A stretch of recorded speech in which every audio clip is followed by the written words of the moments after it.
Good afternoon, ladies and gentlemen, and welcome to the ZYTRONIC PLC investor presentation.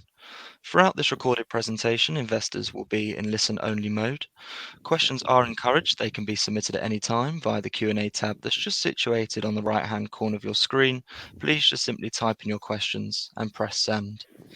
The company may not be in a position to answer every question it receives during the meeting itself. However, the company will review all questions submitted today and publish responses where it is appropriate to do so, and these will be available via your Investor Meet company dashboard.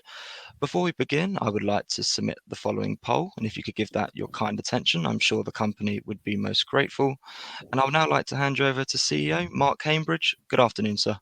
Good afternoon, Jake, and thank you very much for that introduction. Welcome everybody to this Investor Meet Company presentation of ZYTRONIC's interim results for the period ending 31st of March 2023. We'll run through the slide deck. There's roughly about 12 slides covering the sort of the data associated with the results and a couple of forward-looking slides. The first slide as we move forward is just an overview. Obviously, we'll be expecting to pick up all of these points as we run through the slide. I think the first one, just to pick up on, that sets the scene for a lot of things that we'll be mentioning, Claire will be mentioning, that's affected finances and is affecting sales, is the effect of the voluntary Chapter 11 bankruptcy petition that was done by one of our customers, final end customer in America in the early part of February. So at this moment in time, I'll move forward. The first couple of slides are talking from Claire's point of view, looking at the finances. So I'll pass on to Claire as we move forward. Good afternoon, everybody, and thanks, Mark, for the introduction. I'd like to talk to you today about the financials for the half-year financial year 2023 and compare that to where we were in half-year financial year 2022. The first half of this year has unfortunately started slower than we anticipated, with group revenues of 4.7 million. What has occurred over the first half is that we have sold less units in this first half period compared to the prior period. There were a few factors that impacted the revenue line, one of which was that we had an overstocking in our gaming and vending markets, which impacted sales to those markets. The overstocking occurred in financial year 2022, but has impacted into 2023 as those customers who would have normally placed orders for goods did not so. The second impact in revenue is that the Chapter 11 situation with our customer's end customer has meant that our customers have not placed orders for more product relating to that situation. So that has impacted into half one. And we're 1.2 million down in revenue for the period. This obviously impacts into gross margin, whereby our margin for half one 2023 is significantly lower than that of 2022 half one. 4.5% points of that impact is due to a 0.2 million impairment provision for stock, whereby the end customer who has gone into Chapter 11, we had already started to produce stock in work in progress stock and finished goods stock for orders that were due post half one. We have since decided that, as we're not sure of the outcome of this situation, in which Mark will talk into more detail later through the presentation, we thought it was prudent to impair the stock. So that's had a 0.2 million impact into the gross margin line. Gross margin has also been impacted by the change in the sales mix, whereby we have sold less volume of the larger format sensors over the period. And those larger format sensors that have additional add-ons, such as being curved or printed and things like that, they do normally attract a higher margin premium. So that's been another impact into the gross margin over H1 2023. We've also had the half year 22 versus half year 23 impact of the words. We're mindful of the cost of living crisis and the fact that the national minimum wage is continuing to increase, and we have to ensure that we pay our very loyal and very skilled workforce a fair wage. So that impacted in 22. It also has been enacted again at the end of March 2023. So those current year pay awards will increase costs in half 2 of FY23. We've managed to maintain our utility costs over the 2 half-year periods. This is as a result of our highly successful purchasing ahead strategy with regards to the commodities, and we're paying considerably less for our electricity and gas than what would be achieved if we had to go to market right now. So that has had a benefit in the fact that there's been no price rise there. Admin expenses are higher half year to half year. Again, we've taken the decision to impair 0.3 million of debt associated with the AGA group. This relates to 2 customers. The debt only became due for payment at the end of March, so it wasn't particularly overdue. However, because of the situation that AGA find themselves in, we again felt it was prudent to put a provision in for that. And we are actively chasing that through our lawyers to see what we can do in terms of recovery. We've also had higher travel and subsistence and marketing costs from H1 22 to H1 23. This relates to our sales team being able to prospect more and go out and meet current customers and new customers. And we've also undertaken a lot more trade shows in the first half of 2023 that couldn't occur in the first half of 2022 due to the Omicron variant of COVID rearing its head and delaying things later into the year. As mentioned in gross margin, we did have the pay award impact for our admin staff. So this will impact again into H2 FY23. So unfortunately, that resulted in an EBITDA loss of 0.6 million, which gave us a loss before tax of 0.9 million. However, we won't obviously pay tax on that loss, and therefore there's a cash benefit to not doing so, but it has resulted in a loss before tax of 7.5 pence for the period. There's no weighted shares in calculation at the half year. So what the EPS is calculated on the actual share number in situ. The board have also agreed not to pay an uncovered dividend, so there is no interim dividend proposed for the period. Moving on to the statement of financial position and cash flow, the balance sheet remains solid. We still have reported cash of 5.4 million at the end of the first half. That compares to 6.4 million at the end of September 2022, and it has been impacted over the half year by the impact of the debt that we've had to write off. So really it should be 0.3 million higher. We've also utilised cash in operations over the first half of the year of 0.4 million. Our working capital is decreased by 0.2 million. Debtors and creditors have both decreased, but stocks have increased. The result of the stocks increasing is because we had placed orders in financial year 2022 for some of the difficult to source semiconductor parts that we required to put into our chipsets to sell alongside our sensors.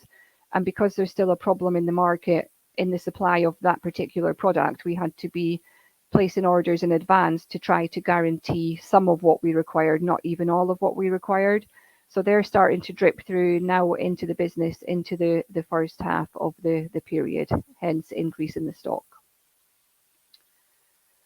We've received 0.1 million cash back in tax, and pleasingly, we've also been able to earn interest over the first half period of almost 0.1 million.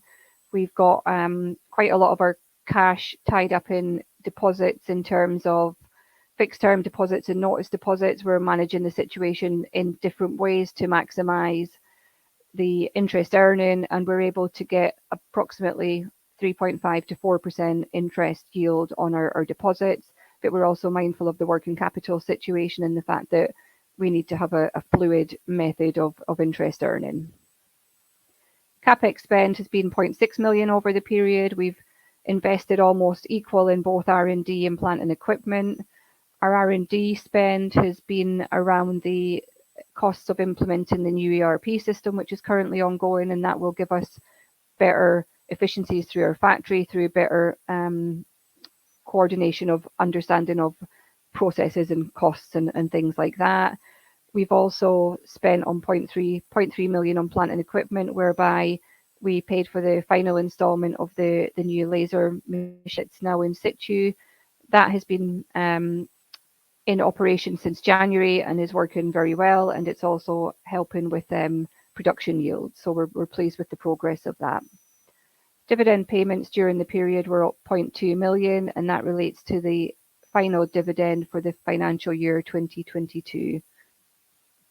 And as discussed earlier, we're not proposing an interim dividend for half year financial year 23. So moving on, I will now hand you back to Mark to take over the activities of the business. Thanks very much, Claire. The next 3 slides cover really the sales that's happened in the half year, and we'll talk around the reasons why we've had sorts of significant movements in them. The following slides thereafter will look a little bit forward into the opportunities log and the developments that the business is particularly working on at this moment in time as we try to readdress the positioning in the market and drive the revenue line back towards where it was pre-COVID. So as look at the slide at this moment in time, very similar to what we presented over the last couple of years, just showing variation in the markets that we're addressing, and how we see movement in the size of the products that we produce as we look forward. So arguably, as we sort of state, revenue is 4.7, obviously significantly down. Biggest impacts that we actually saw was in the gaming and vending marketplaces. Relative stability, a little bit of a drop in industrial. Financial, obviously on the decline, but slightly up against the same measure point of last year. Signage slightly down, others slightly down.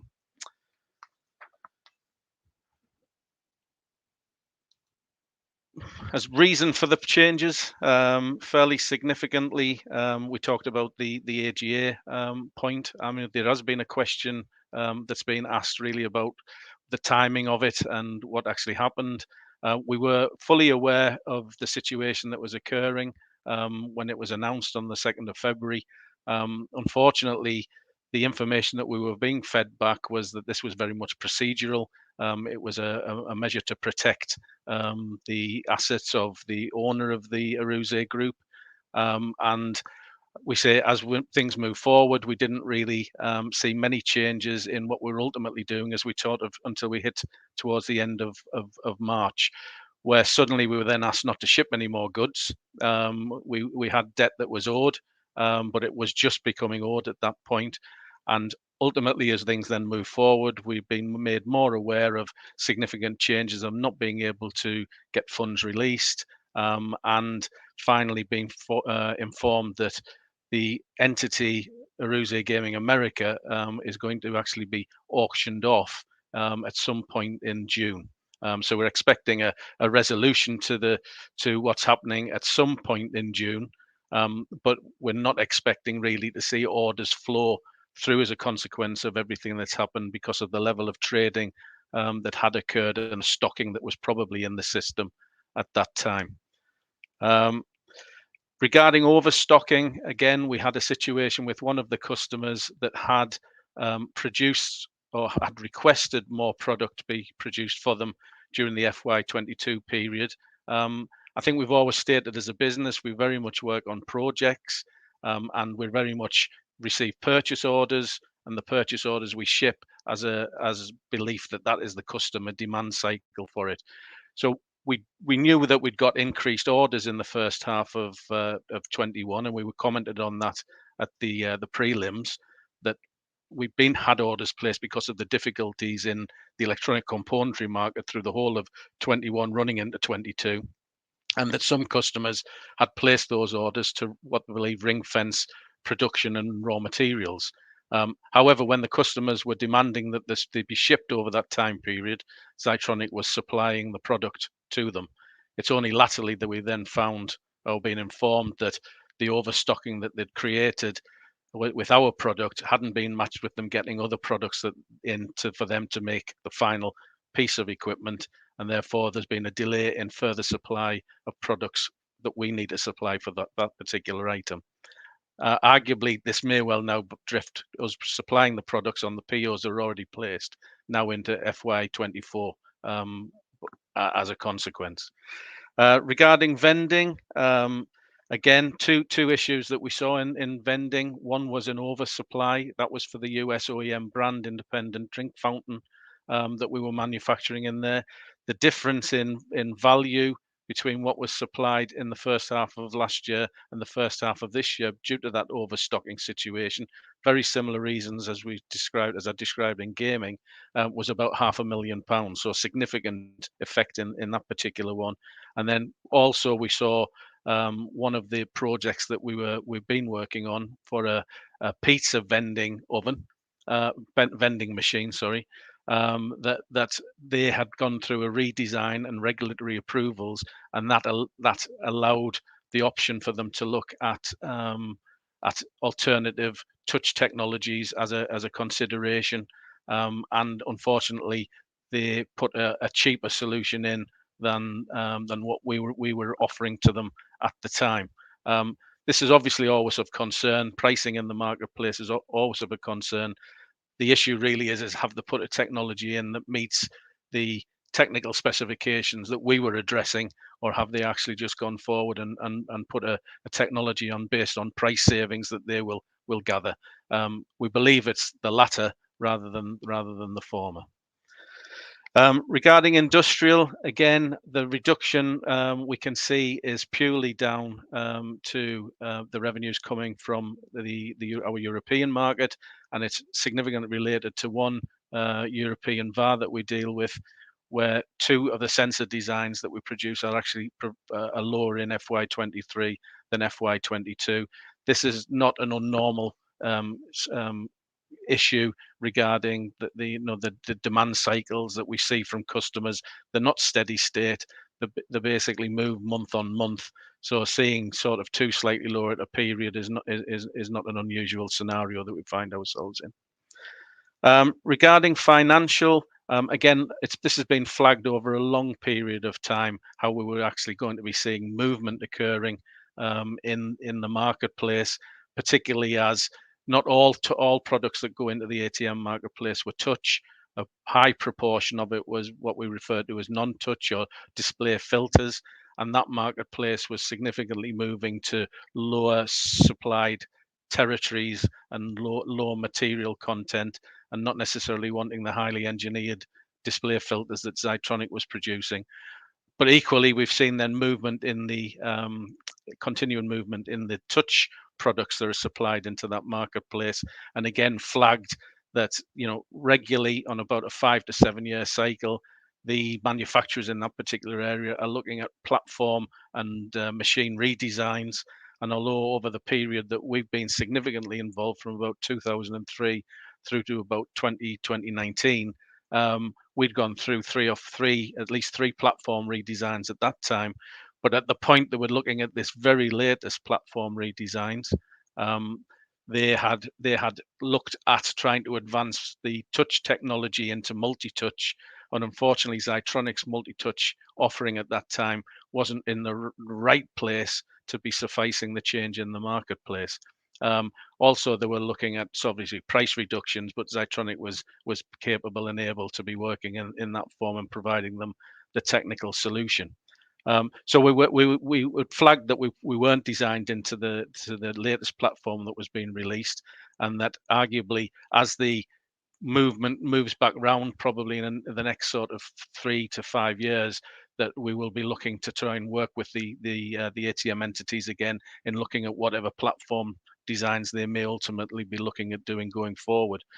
Arguably, the ATM marketplace is still a volume reducing marketplace, basically because of digital banking and mobile banking having such a high effect on the use of cash, and primarily that's the main use of ATMs, is providing a cash transaction. Signage, very little movement in signage. I know in fiscal terms there's a slight drop if one's looking at the graph and the number, but arguably very little variations in who we were supplying for what we were supplying in either geographies or customers.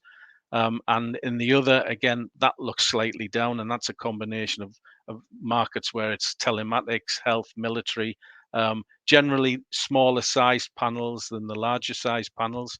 And again, what we really can see is that is down. The change that we've seen between the two comparative periods is generally associated with a German VAR that we were supplying product through for a medical device manufacturer, that predominantly we saw an uplift during the COVID-19 period that just hasn't been repeated in sales form during the first half of 23.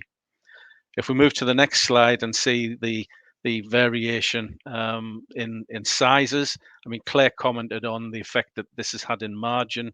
Obviously, we're down in volume terms across the number of units that we supplied in every size range that we're manufacturing.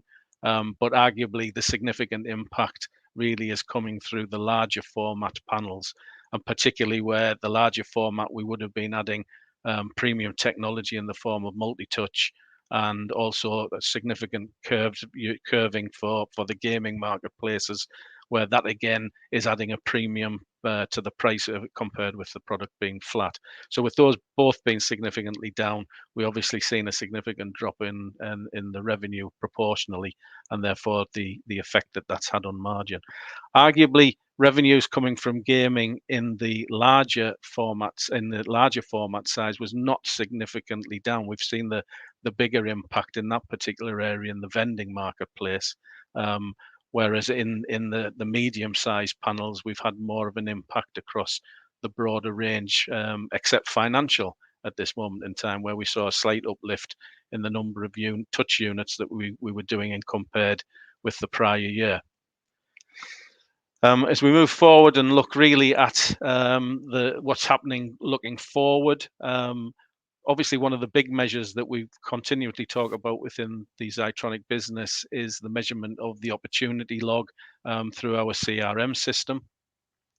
And although there's been significant movement in that, and one can see that in the graph, obviously we've gone from an end of period at the end of September, where we had 484 opportunities open at that time, active, and that had a value of 59 million. We've closed the half year period at 491 and 62 million.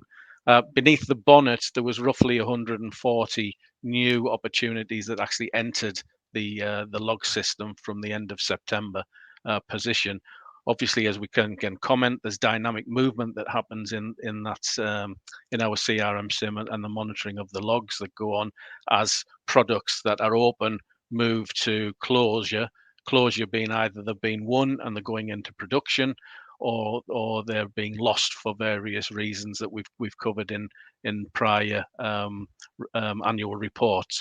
But arguably, a conversion rate of the number roughly was about a win rate of about 30% being added to the marketplace, added to the production volumes that we would be putting through. Regarding the split into the actual markets themselves, we can see that vending remains pretty strong as far as an application area.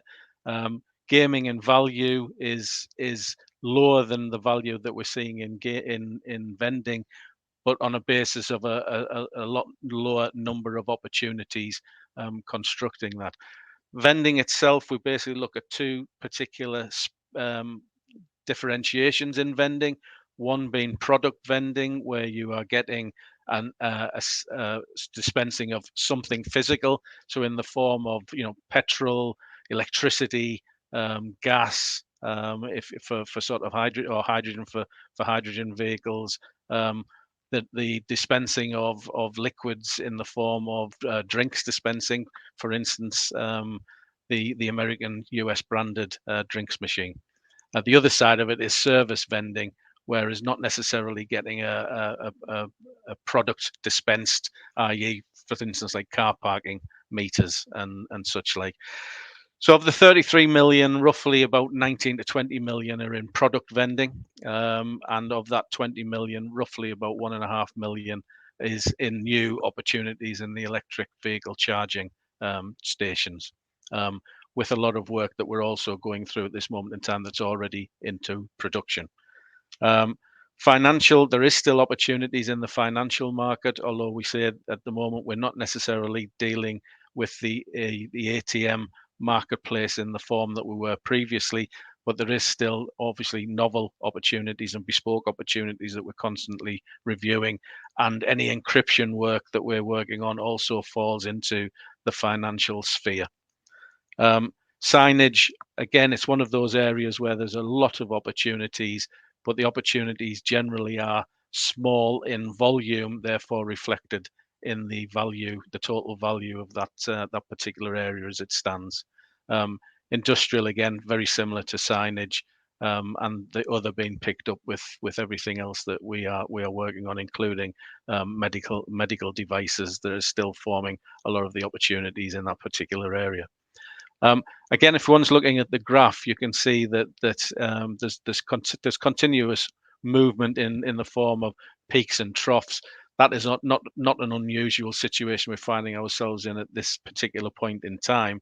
The issue really is ensuring that the graph in totality moves back towards it was pre-COVID area, where we really should have been. We're really looking at the sort of the 80-90 million total size at any one monthly end point relatively, and we're looking at sort of an opportunity base in volume terms of probably in excess of 600, which was where we were pre-COVID. One of the things I had been looking at in preparation for the preparation of the results was whether or not an overlay of the actual order intake onto the graph quarterly would have been revealing of certain sort of traits. And certainly, if I had been doing that, the one message I would have been looking to put forward was, if one pushes the whole order intake back by roughly 18 months, which is the reference time frame that we talk about as being the maturation period of us engaging with an opportunity and an opportunity eventually going into production for us, we see a very good mirroring of the situation that we found ourselves in, being that through the COVID period we saw a drop which has manifested itself now 18 months later in the order intake levels that we're ultimately seeing, which is why I believe that we are looking at a timing issue as we look forward at this moment in time, where the return of the opportunities log growth that we've been seeing since roughly the beginning of the fourth quarter of 21 really starts to manifest itself out as the work towards increasing revenues from opportunities converting into production really is from this point onwards over the next 6 months at least.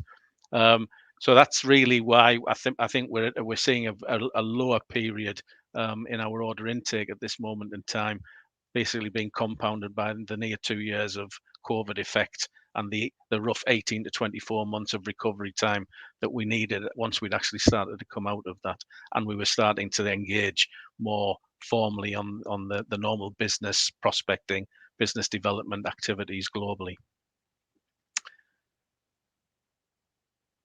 As we look really at the sort of the developments that we're ultimately working on and what's going to be generating and driving everything forward, just really a couple of comments on all of that. We had been talking about the major expense that we put into putting a second laser bonding system into the manufacturing facility. A lot of that was basically allowing us to risk mitigate between the two manufacturing facilities that we have on site, but in ensuring that if the original laser was to go down, we had a secondary laser that we could actually switch on. Arguably, it's always switched on, and we're now able to sort of flex manufacturing more efficiently between the two facilities that we have. Claire touched on really sort of the other part of the expense, the CapEx expense that's actually been going through, and this is really associated with the installation of the new integrated ERP/CRP system that we're actually putting through at this moment in time to significantly improve the management controls and management information that we're able to work on and control the business through. I think one of the key features through the COVID period, and that's and the effect of the inability to get raw materials in the form of the electronic components and particularly the processors, was the amount of R&D manpower that actually sucked up within the business, in basically them continuously firefighting as the process went on. Obviously, we've been commenting as we were coming through 22 that we saw the likelihood of that period starting to ease as we were coming through into the middle of 23, and we have continuously been seeing that moving forward. And the benefit of that is actually allowing us now to return to looking at that the team being more actively engaged in working with customers, in defining sort of what they're looking for going forward, and looking at now more of the development work that we had sort of just slightly put on the back burner as we were trying to improve the manpower usage. So the things that we're actually looking at as we're going forward, again, we've commented over numerous years that ZYTRONIC manufactures its product in a very specific way that's relatively unique in the marketplace and provides us with a technical advantage in some instances, but makes what we do very bespoke in essence for customers. And we're always looking at whether or not we can utilize other sensing techniques rather than the microfilament technique that we have developed. So at the moment, we're working on a third-party collaboration on a metal mesh sensors, which is another derivation of the PCAP technology that is dominant in the marketplace. What we're actually looking at, more in line with that, is whether or not the uniqueness and capabilities of the ZYTRONIC control electronics can be better utilized by other particular sensing technologies, and that they may well allow us to look at leveraging our capabilities in electronics more in working with other sensor manufacturers as a straight potential control electronics supplier, as well as whether or not we can actually take that metal mesh and add it to our own portfolio of products that we're looking to sell out. I think one of the issues that we've seen over the number of years, and again something that's been significantly compounded by COVID and to a degree by Brexit, is ongoing logistics costs.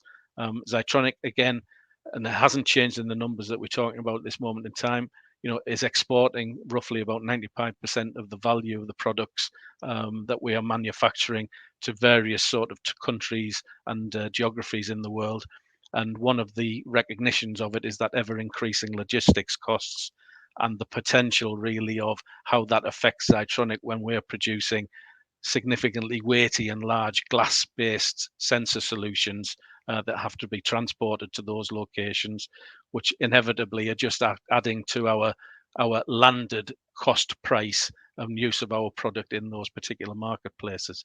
So again, ZYTRONIC is evaluating the processes of us not necessarily manufacturing all product on glass for all instances and manufacturing film-based sensors, and then working with regional contract laminators in particular territories to actually have our film product converted to glass in situ, and then basically look to then sell that product hopefully at a reduced price to market as we look forward.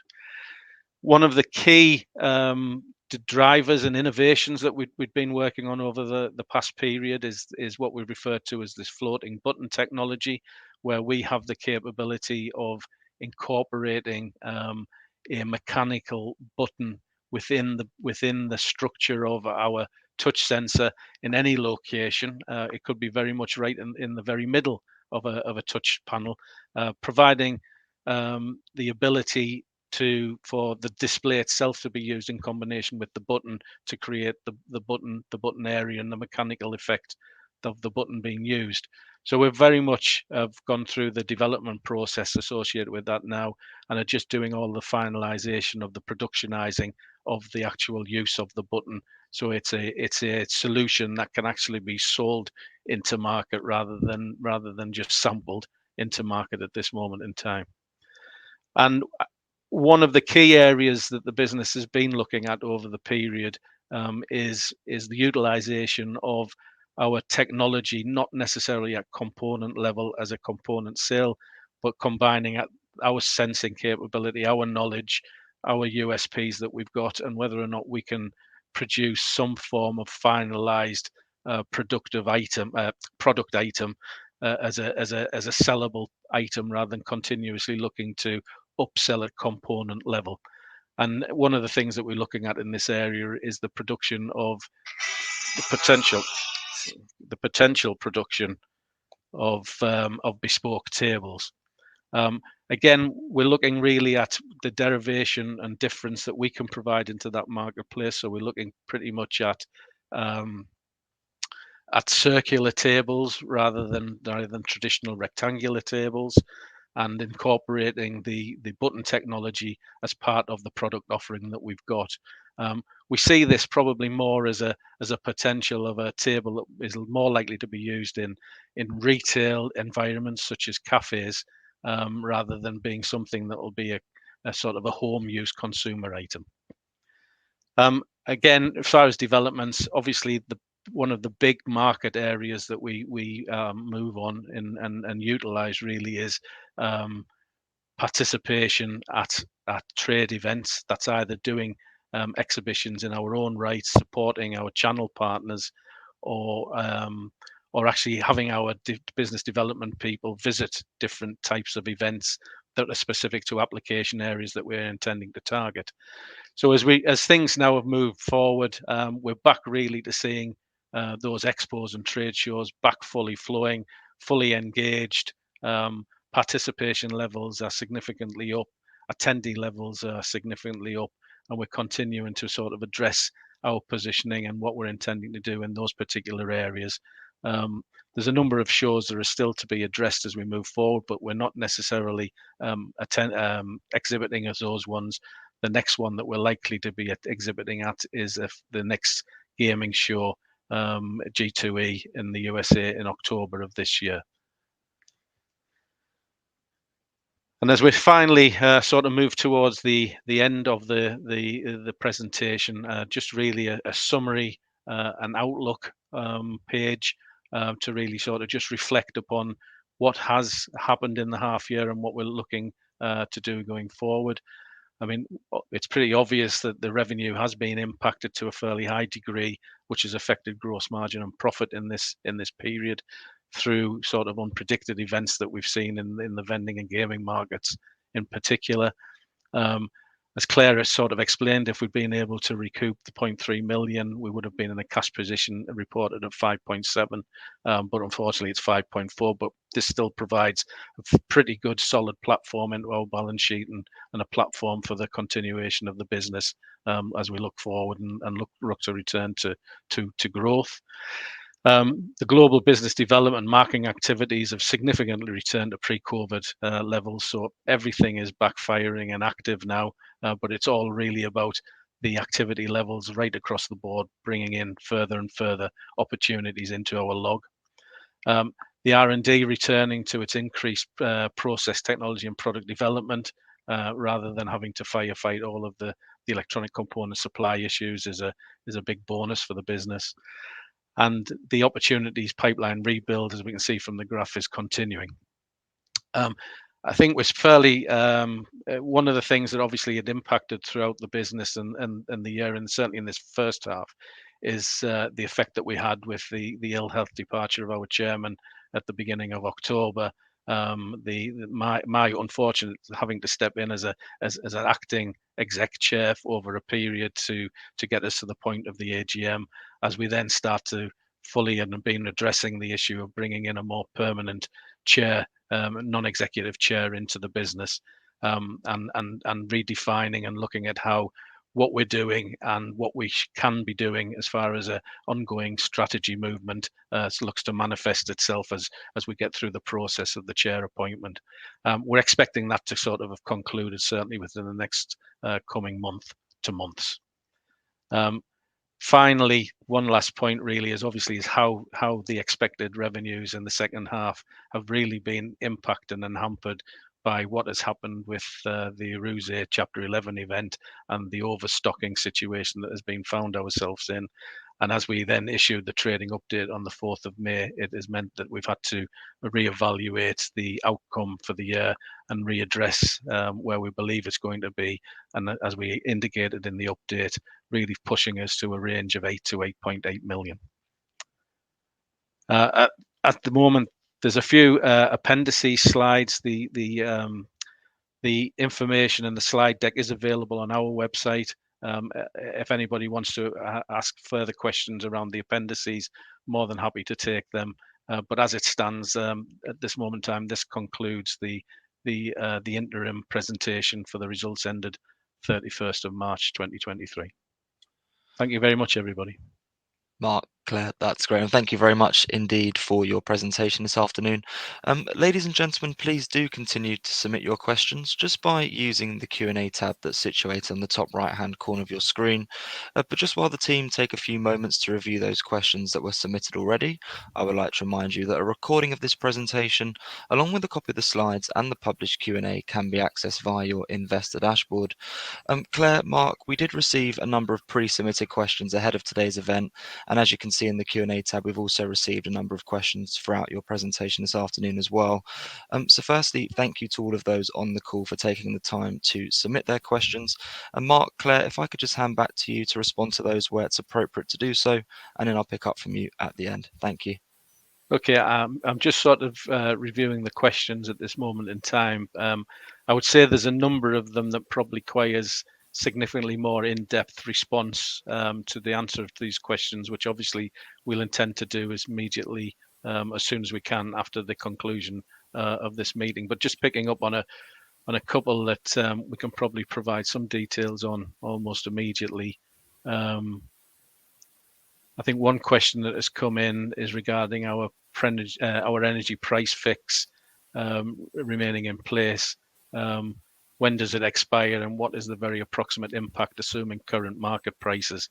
So I'll actually hand that over to Claire to answer that question.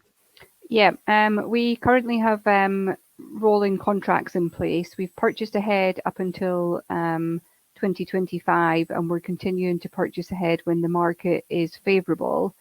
But to answer the question, if we were to go to the open market now to purchase our utility electricity, for example, we'd be paying approximately 20 pence per kilowatt hour, and we are paying a fixed price of 5.5 pence. So it's a considerable saving that we're making by having a purchasing ahead strategy in place.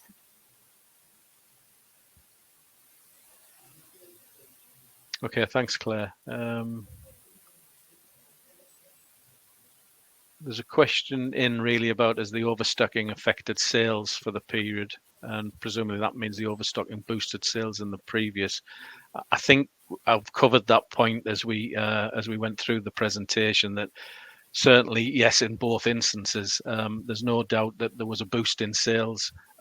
Consequently, now as we see it, that if they'd been taking product at a rate where they actually were going to be using it, we probably wouldn't have seen some of the sales that we'd received in the FY22 period that we would have then seen in the FY23 period.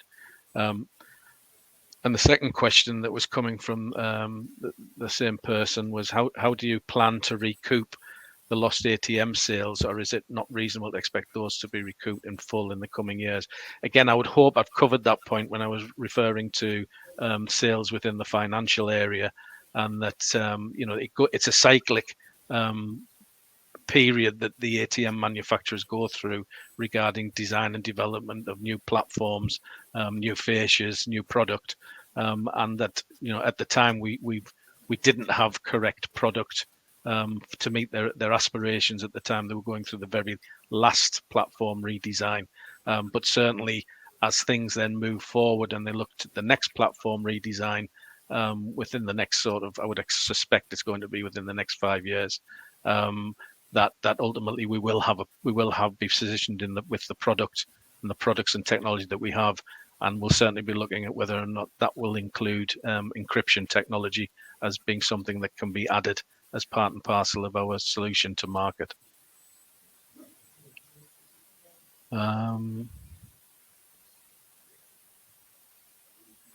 Yes, again, there's a question really regarding the interim period, obviously ending trading statement not until the 4th of May. How come it took so long to realise there was a sales shortfall? Again, I think covered that point when we're regarding the sort of the movement and the effects that's happened with the Aruze Gaming Americas Chapter 11 event. Leading up to the point, there was not an issue, or we were not led to believe there was an issue, although we were constantly monitoring it and had feedback coming from Aruze itself through our representative in Japan. But the time that we did fully react was when we were informed that the business was actually going to go formally to auction, and the consequences that might ultimately result, depending upon who buys it. It may be that the business is bought and it just continues, and the revenues then we get the return of the receivables that we're due, and we're able to move all of the product that we've got. Or it may happen that another company buys it all together and they don't want to use any of the Aruze product that's been developed specifically for the Aruze sales, and really all the purchasing it for is to get the order book that Aruze had to put their own machines into the floor area spaces on the casino that the Aruze machines were destined for.